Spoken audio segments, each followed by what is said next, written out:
Hari Om Tat Sat. Welcome to Gyan Bhakti. We focus on spirituality, Vedanta, and Sanatana Dharma.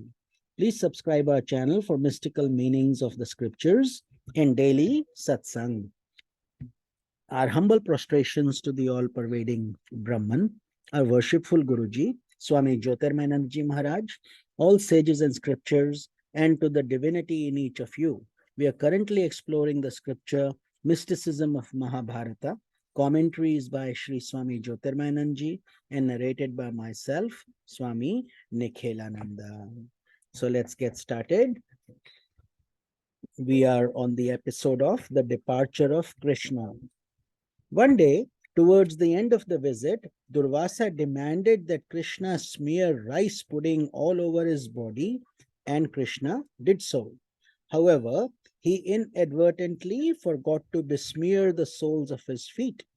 Prior to leaving, Durvasa praised Krishna for perfection in serving him, but he pointed out that one defect. Thus, when he showered his abundant blessings over Krishna and all those around him, Durvasa blessed Krishna with invulnerability everywhere on his body except on the soles of his feet. Remembering this, as he sat in the moonlit forest, Krishna arranged his legs in such a way that the sole of his foot was aimed upward to catch the light of the moon. A hunter, seeing the foot from a distance, thought it was part of the body of a deer and discharged an arrow that struck the foot of Krishna and killed him. As he died, an effulgence emanated from Krishna's body, which filled the heaven and the earth. His spirit rose to the heavenly world, where it was welcomed by Indra and all the other deities, and finally merged in its essence and source, Lord Vishnu. When Arjuna received the news about the passing of Krishna and Balarama, along with the destruction of the Yadava heroes, he rushed to Dwarka to see Krishna's father. Vasudeva informed him that before Krishna died, he had said, "O father, I and Arjuna are one. Therefore, let Arjuna take away all the women and children and take care of them in Hastinapur. After Arjuna has carried them off, the city of Dwarka will sink into the ocean." Having related these final instructions, Vasudeva entered into meditation and departed from his body. The wives of Vasudeva also departed along with their husband.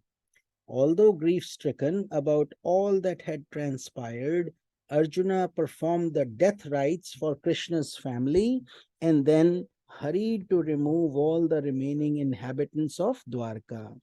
As Krishna had predicted, right after Arjuna left with his charges, the city sank below the rolling waves of the ocean. While Arjuna was escorting the women and children towards Hastinapur, a large gang of robbers attacked them. At that time, Arjuna tried to use all the weapons that had previously been at his command, but found that his power had been rendered ineffective. Experiencing tremendous frustration and humiliation, Arjuna could only watch as their wealth was looted and most of the women were carried off by the robbers. In despair, he brought the remainder of the survivors to safety and gave them shelter in various regions of the kingdom. At this time, some of the queens of Krishna and wives of the Yadavas chose to enter into fire, and others went into the forest to practice austerity.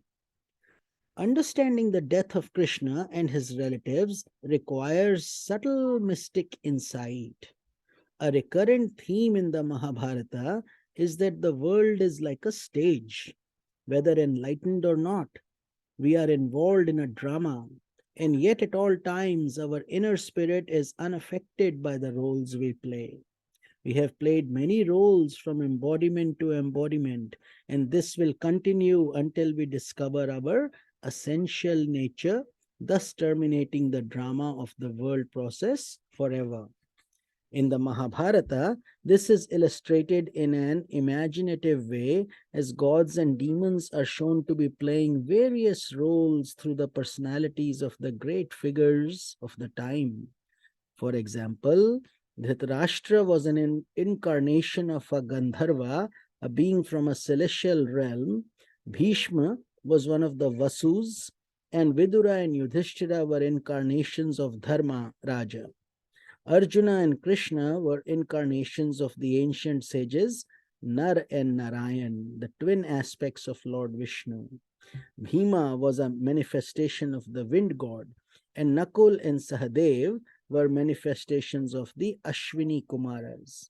Karna was an incarnation of the sun god, and Dushashana and many other Kauravas were Rakshasas or demons incarnated as princes. These Rakshasas too intrinsically were gods who assumed the role of Rakshasas under a curse. As these examples show, gods and demons and other subtle beings had manifested in different forms, enacting the drama of the Mahabharata. They came into this world, played their part, and then, when the drama was over, they exited and assumed their real identities once again. So, we will continue this episode in tomorrow's satsang. This is Swami Nikhilanand. Hari Om Tat Sat.